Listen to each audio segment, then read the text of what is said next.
మతాతీతంగా చూస్తే నాకు తెలిసి ఈ దేశంలో బ్యాలెన్స్డ్గా ఉంది అనే గర్వంతో మనం రెచ్చిపోయి చప్పట్లు కొట్టుకుని నా దేశం గొప్పదంటే తప్పని చెప్తూ ఏ దేశమైనా గొప్పదే, ఆ దేశపు జాగ్రఫికల్ లొకేషన్స్ని బట్టి వాళ్ళ వాళ్ళ ఆహారం అలవాట్లు, వాళ్ళ వాళ్ళ పెళ్లి ఆచారాలు, సంప్రదాయాలు, చావులు, మతాలు, మతాంతరాలు ఉంటాయని తెలియజేస్తూ డ్రెస్సింగ్ కావచ్చు, అడ్రస్సింగ్ కావచ్చు మారుతుంది తెలియజేస్తూ కొన్ని దేశాల్లో కౌగిలింత అనేది కంపల్సరీ, కొన్ని దేశాల్లో కౌగిలింత ఉండకూడదంటే కంపల్సరీ. వెస్టర్న్ కంట్రీస్ లో ఒకలా ఉంటుంది, ఈస్టర్న్ కంట్రీస్ లో ఒకలా ఉంటుంది. పెళ్లి చేసుకోవడం కంపల్సరీ భారతదేశం అయితే, పెళ్లి చేసుకోకూడదు ఉండడం కంపల్సరీ వెస్టర్న్ కంట్రీస్ లో.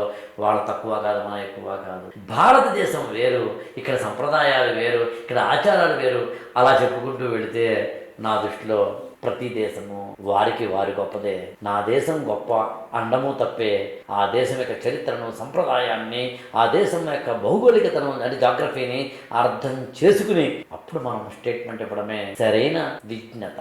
ఈ ఛానల్ ని లైక్ చేయండి, షేర్ చేయండి, సబ్స్క్రైబ్ చేసుకోండి.